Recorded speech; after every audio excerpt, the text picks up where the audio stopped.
So in here, this is the bedroom. It's a little tiny, but I'm gonna tell you why that is actually a great thing. In here, as it is an apartment, we do have this really great stackable art washer and dryer. So in my check-in instructions and in my unit guide, I would give just a quick overview as to how to use the washer and dryer. These are pretty simple in terms of power, choose your setting, and hit the start button. But it is nice to let people know that, but having a washer dryer in unit is really such a benefit to your listing. And then I always provide, typically up here, I would do some sort of a caddy. Sometimes too, I could put this in one of the kitchen cabinets, but I always provide laundry pods and stain spray. That goes a long way if someone wants to do a quick load of laundry of their own clothes, or potentially they spill something on the sheet or whatever. They have the ability to treat the stain, which will keep your inventory and supply longer. And then just such an easy thing for them as a traveler to not think like, oh, I've got to go out and buy a whole thing of laundry detergent. So again, don't scrimp on that stuff. It really goes a long way. The cost is pretty minimal compared to what you can get in a good review.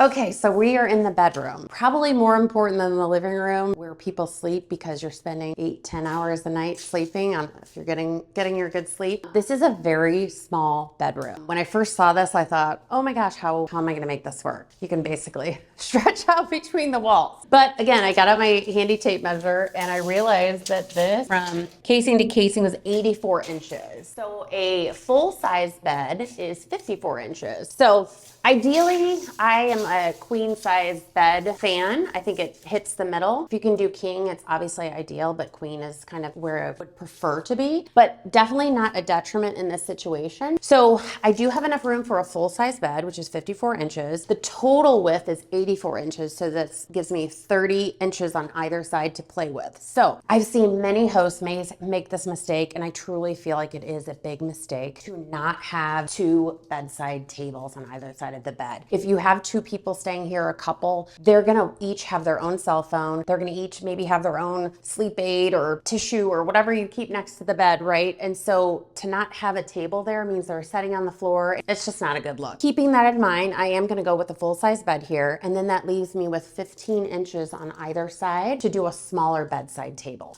So that's very important to have two bedside tables, and then also two lamps. If one person wants to read a book or scroll their phone, they have the ability to do that. And then also making sure you're noting where your plugs are. In a typical bigger room, your plugs would probably be on the wall with the bed. Here they're on either side. Not ideal, but definitely workable. So I'm gonna have my two bedside tables. So I'll wanna just make sure that I have white cords to be able to plug things in. And instead of saying, oh, I'll plug my cell phone in over here, what I would like to do is I'll get a flat bedside charging port, so then they can plug right in on the bedside table. No matter the size of your room, I'm a big fan of bedside charging ports. Even if you can find the ones that are the USB-C, those are important. Then the person can just plug right in. Believe me, these are the things that when they don't have them, the guest is like, gotta move the furniture. Where do I plug in my phone? When they have it, they don't think about it because it's so easy. So keep that guest experience in mind with every choice you make. So I've decided I'm gonna have two 15-inch side tables, two smaller lamps. When choosing your side tables, in a normal scenario, it's a little bit different. Let's talk about this one specifically. We're dealing with smaller real estate. So I wanna do something that's sturdy, that's not gonna like tip over really easily. So I think I'm probably gonna go with like two drum styles that are heavier, so that it's a solid surface to set your lamp on, and then whatever the guest chooses to set there. So my full-size bed is gonna come out to about right here. So I'm taking this measurement. The other thing to consider here is most people are going to want to watch TV or have the option of watching TV while they're in bed. So think about staying in a hotel room, right? You come in, you put your suitcase down, you flop on the bed, you probably turn on the TV, or before you go to bed. I fall asleep with the TV on.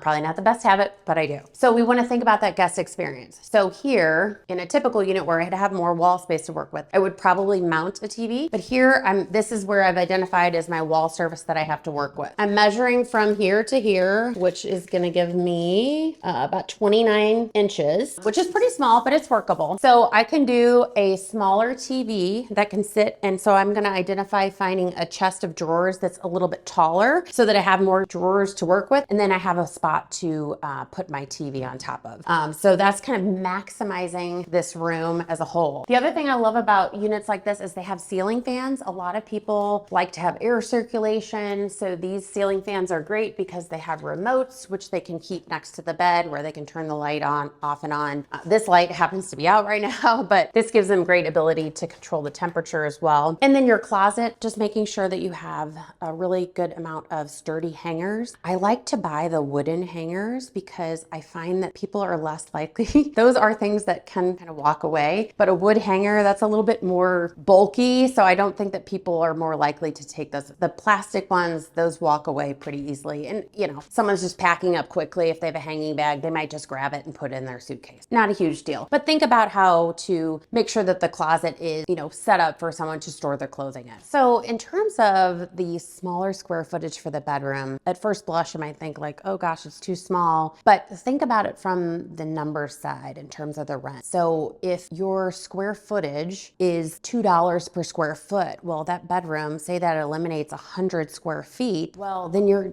chopping off $200 worth of rent, which actually will not really affect what you can charge for a nightly rate. Or it also opens up that midterm rental market where someone might be having a lower monthly rate. Well, then this space allows you to market to that type of person and still be in their price range. So as long as your finishes are great, your style is on point, your comfort and functionality are there, your nightly rate, you can still charge what you need to make a great revenue.